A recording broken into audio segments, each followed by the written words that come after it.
Thank you for still being there. Thank you for making it possible for us to still be here.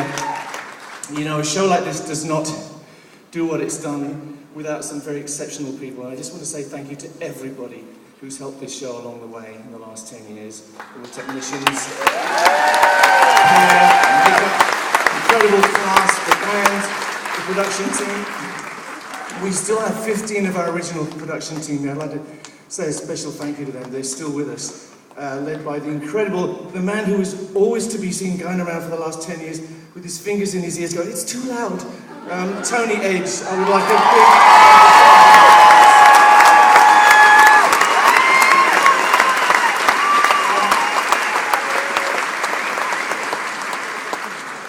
big... We also have almost all our original cast here. That's nice. I was going to say sound, but you know. Our original cast are here. Where are you guys? Maybe we can have a spotlight.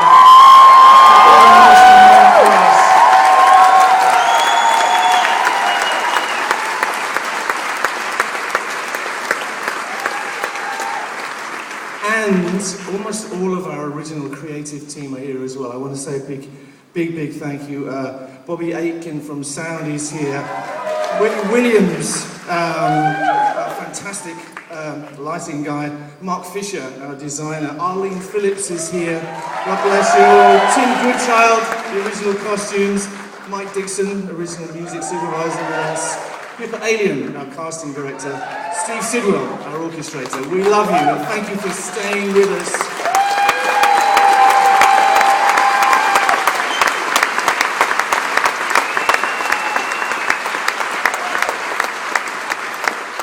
And the other man who is still with us after all these years, very much still with us, is our writer and director. Ladies and gentlemen, Mr. Ben Elton.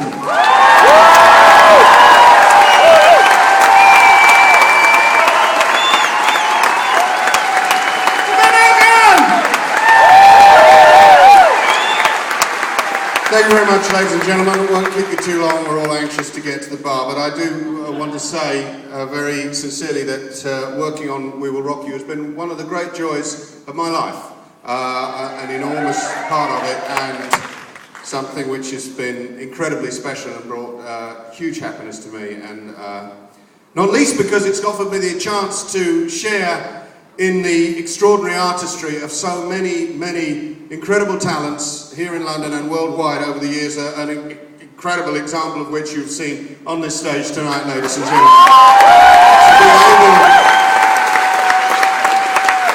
To be able to work in such an artistic environment with so many inspired and inspiring people, it can only inspire one forevermore to greater endeavours. And of course the most important thing is I've had the chance over many years to share with many audiences, as I have done tonight, the extraordinary and unique joy of live theatre, of live music, of live rock and roll. We live in a world where increasingly we are tied to the little devices in our hands. We're looking at things on YouTube through little letterboxes. Increasingly the earphones are in our heads and we're getting slowly imprisoned by the technology that was supposed to liberate us. Tonight, ladies and gentlemen, I'm not ticking you off, but hey, Ryan's on stage tearing those riffs off. You ain't digging it, you're filming it. Forget the film, dig the moment, ladies and gentlemen.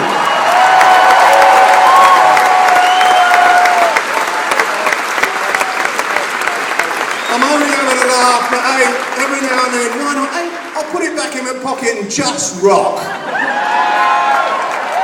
Hey, I've got no criticisms. You've been an unbelievable audience, and so have the many thousands since. So I've had my opportunity to speak, finally, to pay tribute to the people who created the cultural canon of music that you have been enjoying tonight. Imagine it, as a writer, the moment when I was offered the chance to share, offered the chance to create a narrative environment for some of the greatest popular music ever created. So clearly, my greatest debt is to the four members of Queen, to John Deacon, of course, to Freddie Mercury.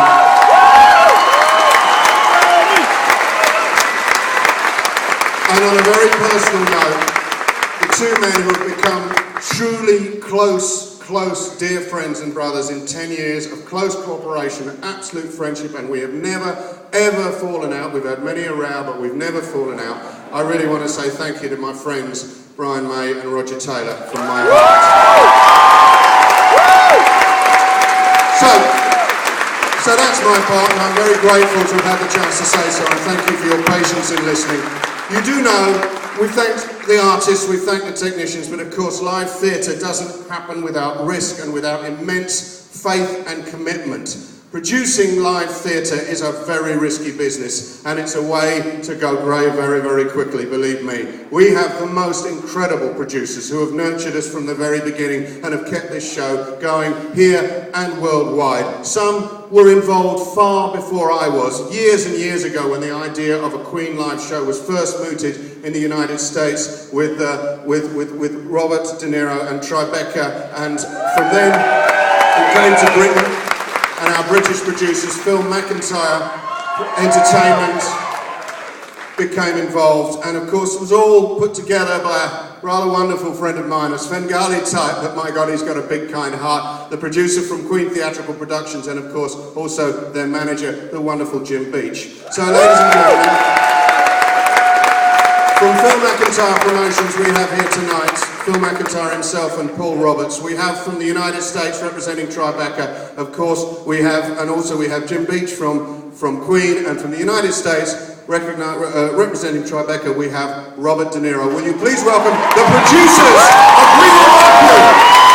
They made it happen.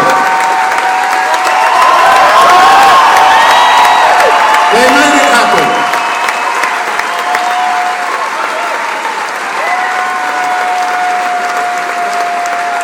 Ladies and gentlemen, without producers, there's no theatre, so do appreciate them.